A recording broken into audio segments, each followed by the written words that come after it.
shiko, ky është ky është një vendim legal, nuk është një vendim politik, nuk është marrë, s'mund të jetë vendim politik.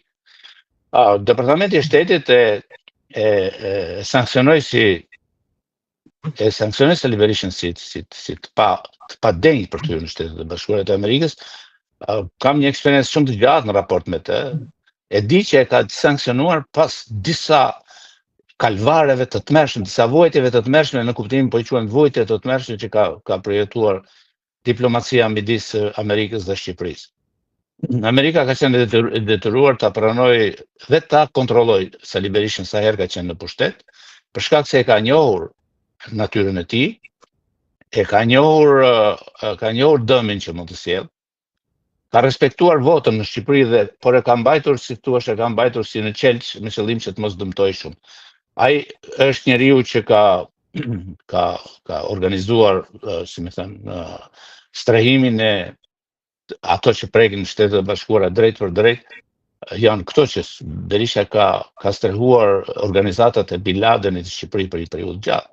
Ka pasur fondacionet e Bin Ladenit që kanë vepruar dhe kanë krijuar mundësira që Al-Qaeda dhe të tjerët të mund të ishin më të fuqishme në sulmet kundër Amerikës. Ka deformuar orientimin e Shqipërisë drejt perëndimit dhe ka quar në konferencën islamike.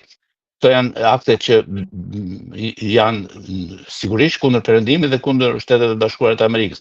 Ka dobësuar frymen pro-amerikane të Shqipërisë në Shqipëri. Ka sulmuar ambasadën e Shtetet e Bashkuara të Amerikës. Është i vetmi lider që jeton sot.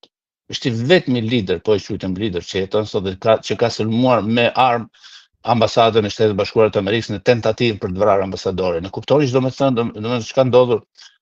Mendoni gjëra që kanë ndodhur në Libi, por që Libia i ka paguar me shumë rënd. Ky s'ka paguar gjë akoma. Ka ndodhur në Iran, po Iran e ka paguar shumë shtrenjtë. Po këtu s'ke paguar asgjë. Ka ndodhur në Afganistan, po janë vende që s'janë në Europë, nuk janë Shqipëri. Na ngatrojnë për gjëra kot. Dhe ajo çfarë po flasim vetëm për rolin ndërkombëtar të Berishës, ka thyer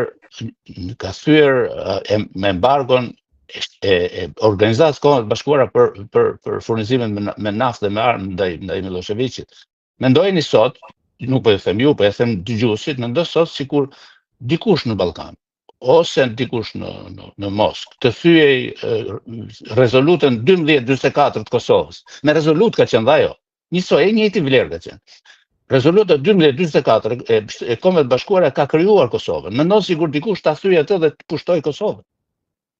Sa e rënd është akti i Sali Berishës.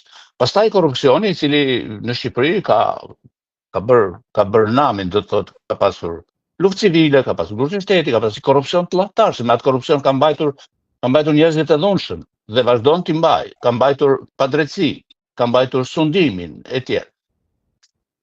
Fakti që ne jemi në këtë gjendje sot, në këtë stadium, në këtë gjendje, realisht do të thotë që kemi dalë prej asaj situate. Domethënë në sajt të ndihmës që na dha Perëndimi dhe Shtetet e Bashkuara të Amerikës, sepse një organizatë ajo Sali Berishës mund të mos në poshtë e kurrë thjesht me fjalët tona ose me aktivitetet elegante të qeverisë ose elegancën e të tjerëve.